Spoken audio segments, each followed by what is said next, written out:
ગરમીમાં દરરોજ માત્ર આ એક ટુકડો પ્રોટીન, વિટામિન અને એનર્જી આપે ભરપૂર. હેલો ફ્રેન્ડ્સ, હું છું શીતલ. તમારું સ્વાગત છે મારા કિચનમાં. આજે આપણે બનાવીશું ઓછા ઘીમાં, દૂધ વગર, માવા વગર, મિલ્ક પાવડર વગર અને ખૂબ જ હેલ્ધી એવી આ મીઠાઈ દાંત વગરના લોકો પણ ખાઈ શકશે. 1 વર્ષના બાળકથી લઈ અને બધા ખાઈ શકે તેવી મીઠાઈ તૈયાર કરીશું. એના માટે આપણે લેશું દાળિયા, જે એકદમ હેલ્ધી પ્રોટીનથી ભરપૂર હોય છે અને જેમને શરદી ઉધરસ રહેતી હોય ને એમને આ દાળિયા જરૂર ખાવા જોઈએ. પણ આમ જ ભાવતા નથી હોતા, તો આજે આપણે એમાંથી મીઠાઈ તૈયાર કરીશું. તો જેમને નહીં ભાવતા હોય ને એ પણ માગી માગીને ખાશે. તો હવે આપણે જે આ 1 કપ ડાળિયા લીધા છે ને એની આપણે જે છાલ હોય એટલે કે ફોતરા હોય ને તે બધા આ રીતે હાથથી ઘસશું ને એટલે નીકળી જશે. જો તમારી પાસે દાળિયાની શેકેલી દાળ હોય ને તો એ પણ લઈ શકાય.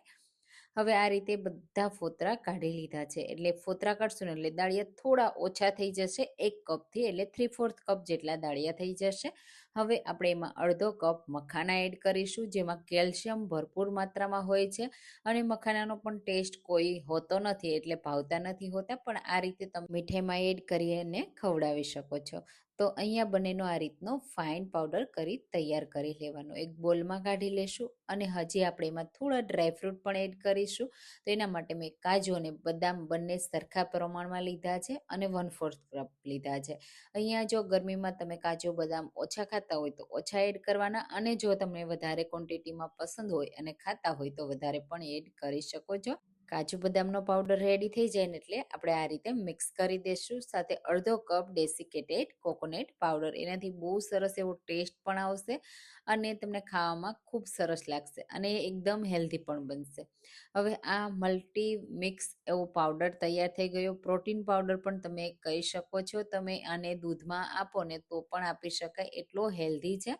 પણ દૂધમાં પણ ન ભાવે ને તો તમારે આવી મીઠાઈ બનાવી લેવાની. આજે હું ગોળમાં બનાવું છું, તો આપણે 1 કપ ગોળ લેશું અને અડધો કપ પાણી. તો અહીંયા અડધો કપ અને 1/4 કપ બંને પાણીમાં તમે બનાવી શકો છો.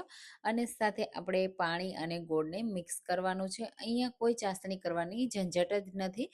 આ જે મીઠાઈ છે ને એ તમે ગેરંટીથી બનાવશો ને તો એકદમ સોફ્ટ પણ બનશે અને ટેસ્ટી પણ બનશે અને બધાને ભાવશે પણ ખરા. તો તમે ગરમીઓમાં કઈ કઈ મીઠાઈ ઘરે બનાવો છો ને મને ચોક્કસ કમેન્ટમાં કહેજો. અને હા, તમે મારી રેસીપી કઈ સિટીમાંથી જુઓ છો ને એ મને જરૂરથી કહેજો, મને ખૂબ ગમશે. તો અહીંયા તમે જુઓ, હવે ગોળ મેલ્ટ થવા લાગ્યો છે, પાણી સરસ રીતે ગરમ થવા લાગ્યું છે અને પાણી ઉકળવા લાગે ને ત્યાં સુધી આપણે ઉકાળવાનું છે. ગોળ કાચો ના રહી જવો જોઈએ અને આપણે અહીંયા કોઈ ચાસણી પણ નથી કરવાની. તો માત્ર આ રીતે બધો ગોળ મેલ્ટ કરી લેવાનો અને પાણી છે ને એને સરસ રીતે ઉકાળી લેવાનું, એટલે 1 થી 2 મિનિટ માટે જ ઉકાળવાનું છે. આ રીતે તમે જુઓ, ગોળ સરસ મેલ્ટ કરી લીધો અને હવે પાણી પણ સરસ એવું ઉકળી ગયું છે.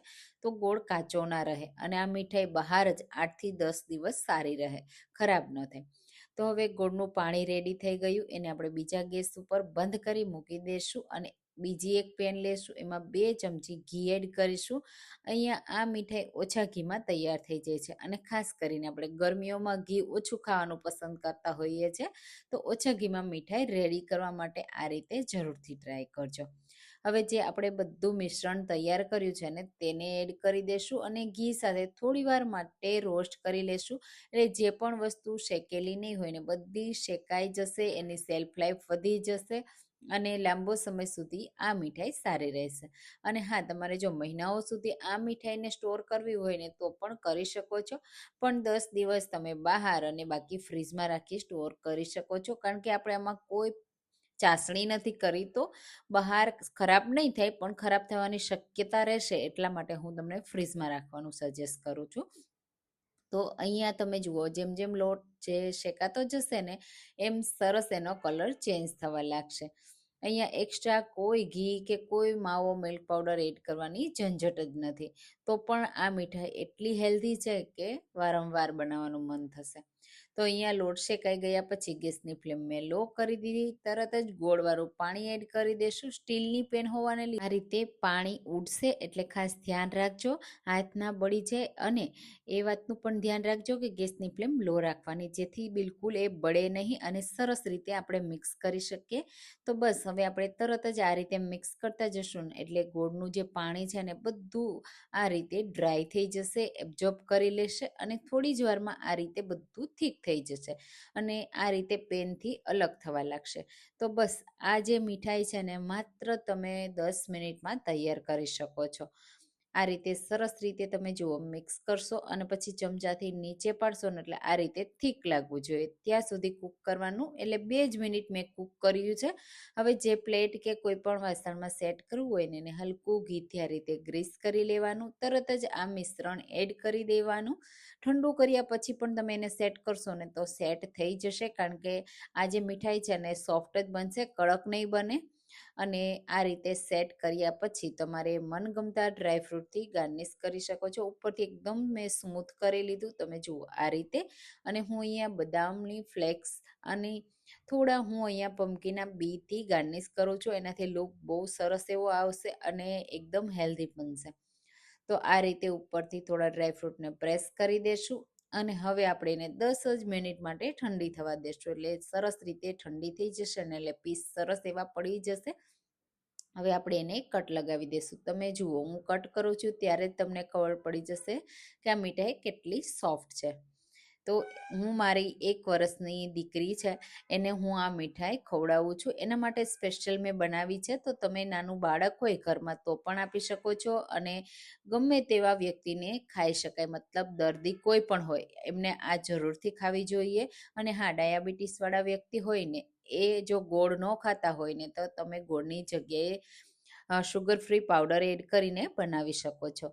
તો આવી મીઠાઈ જો તમે ક્યારેય ન બનાવી હોય ને તો આ રેસીપી એકવાર ચોક્કસથી ટ્રાય કરજો. તમે જુઓ કેટલી પરફેક્ટ બની છે. તમને આ રેસીપી પસંદ આવી હોય ને તો લાઈક કરજો, શેર કરજો અને મારી ચેનલને પણ સબસ્ક્રાઈબ કરજો, જેથી નવી નવી રેસીપીઓ દરરોજ મળતી રહે. થેન્ક